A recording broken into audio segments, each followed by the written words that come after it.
Hi, and welcome along to AFTV Transfer Daily, the show that keeps you up to date with players that have been linked with a January transfer move to Arsenal. Not in the studio today.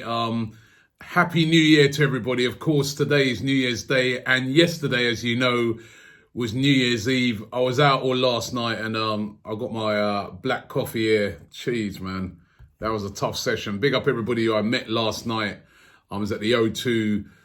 And yeah, it was a heavy session, man. I need to for January. I think I need to be one of those ones where you just say no drinking for the whole month. I'm telling you, possibly the year. I mean, waking up with a hangover ain't good, and it's a good job I think that the game against Manchester United today is an evening game. You know, it gives me plenty of time to get myself back together before we go into that game, and it's a crucial game, as we know. First game of the year, first game of the decade against Manchester United, and of course Mikel Arteta desperate to get a win. 2 games in charge, 1 loss, 1 draw. The loss was a bit unfortunate. We did play much better football, but I think what it highlighted in that game is that there are areas that need to be addressed urgently by Mikel Arteta. No amount of coaching in the world can account for certain players when they're just not up for it. They're just not good enough. And it does look like Arsenal are going to be busy in the January transfer window in various different positions. But the question a lot of people are asking right now is, before we get players in, who is going to be staying? Lots of Arsenal players being linked with a move away. And of course, the biggest one of all of them, and the one that I fear he may go, is Pierre-Emerick Aubameyang. Now, Aubameyang has been brilliant for Arsenal since he's come in. Golden Boot, joint Golden Boot winner last season. Has been on fire with goals this season as well, despite Arsenal being so poor. Scored against Chelsea, scored in the previous game against Bournemouth. But he is being linked with a move away. He's only got, at the end of the season, he'll only have a year left on his contract. We've been there before with many a player. Arsenal desperate to keep Aubameyang, but do not want to get into the same sort of situations that they've had with previous players where they run their contracts down and they are able to walk away for nothing or for next to nothing at the end of the season. So a decision needs to be made on Aubameyang very soon. He's 30 now, and that is a thing that kind of goes against him a bit when you start to consider whether we should keep him or not.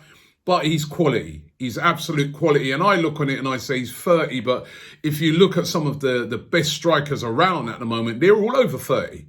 Aguero's over 30. You know, Lewandowski, who's killing it over there at the moment, you know, I mean, he's over 30. Luis Suarez is over 30. And these guys are still playing like they're 25. So it's the same with Aubameyang. He's a very young 30 in my books. And you can see a player that will still keep going for at least another 3 years and be scoring goals. And he's a natural goal scorer. So would love to see Arsenal keep him, but will they be able to hold on to him? Barcelona said to be interested in signing him. Inter Milan now apparently also interested in signing him. Are Arsenal going to be able to keep hold of him this January transfer window, or are they going to have to make a decision on him? That is going to be very interesting to see. And then, of course, there's Granit Xhaka. Now, Granit Xhaka, of course, was stripped of the captaincy, as we all know.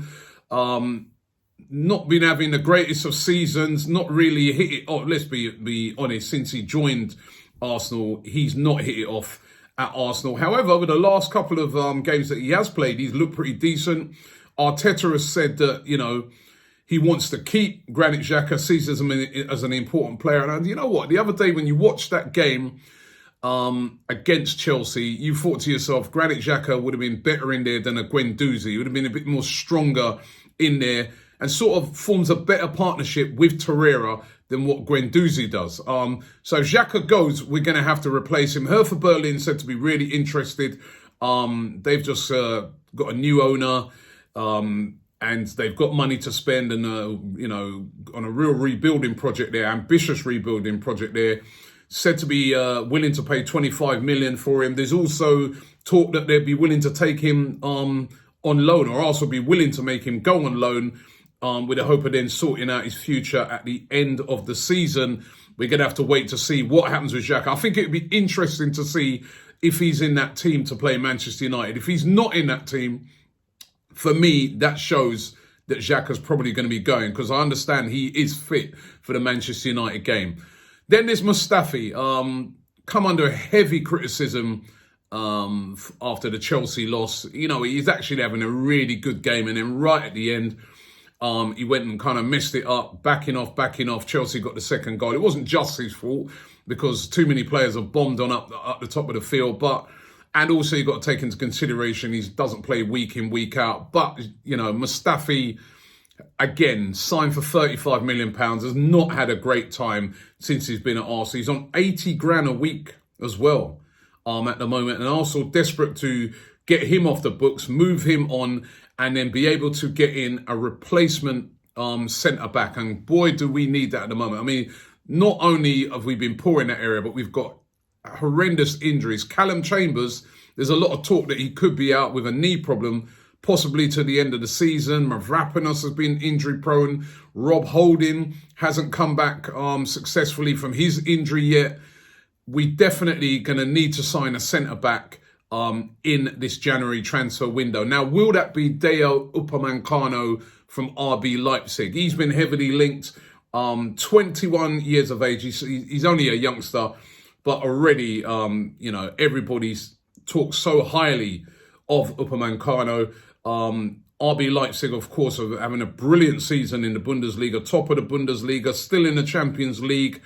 And you would have thought that there's no way they'd want to get rid of him, and there's no way he'd want to leave. However, there is talk that they would accept an offer of around about £40 million for him. Now, he's only got 18 months left on his deal, a bit like the same sort of situation like what Pierre-Emerick Aubameyang is. And Leipzig won't want him to, you know, they'll either want him to sign a new contract now, or they'll be maybe looking to cash in on him, because if they wait until, you know, the end of the season, similar situation like Aubameyang, he could leave again for next to nothing, or even half of that, and you lose half of that fee rather than maybe going in and just trying to get something done now. So it's going to be interesting to see if Arsenal are able to pull off Upamecano.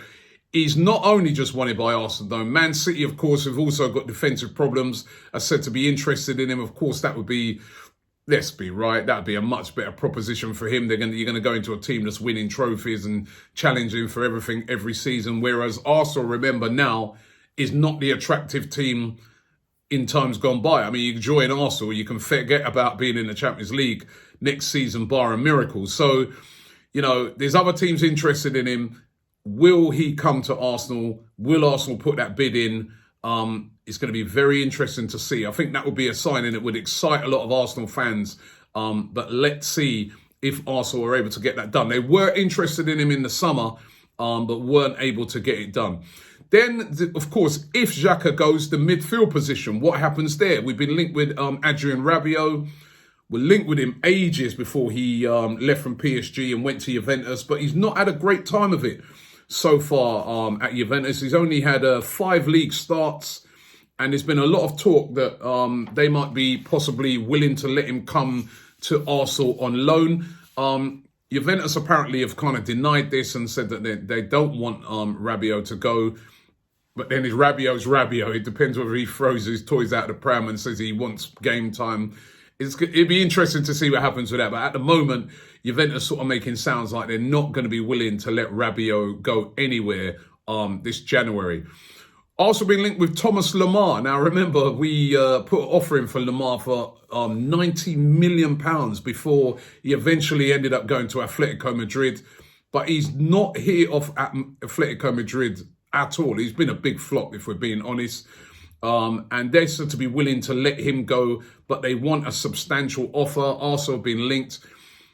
I don't know why we're being linked with Thomas Lemar. That boat sailed. And also, listen, we can't make the same mistake what we made in the summer for going for these glamorous attacking players like a Thomas Lemar, when the big problem is defence and midfield. So for me, why would we go for Lemar? I mean, I suppose maybe if Aubameyang went, you could get Lemar in as another winger and then play Lacazette down the middle. But I'm just hoping that those rumours of us being interested in Lamar, we need to spend the money in other areas. And Lamar is simply not what Arsenal need right now. That's just my opinion. I don't know what your opinion is on it. We're linked with another midfielder today. He goes by the name, he's a Brazilian, goes by the name of Bruno Guimarães. He's 22 years of age, plays for Atletico Paranaense over there in Brazil, midfielder. Now, he's been scouted extensively by Arsenal. Chelsea also said to be very interested in him as well. No idea what the sort of fee would be, but Arsenal looking at him, and of course we need midfielders. And Arsenal also apparently interested in a midfielder who previously played at the club. I remember seeing him play, Glenn Kamara. Now plays for Rangers up there in Scotland.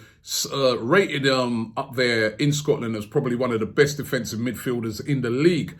Now Arsenal have apparently been scouting him with a view of possibly bringing him back to the Emirates. He only ever made one appearance for Arsenal, but he's been starring in his role as a defensive midfielder for Rangers.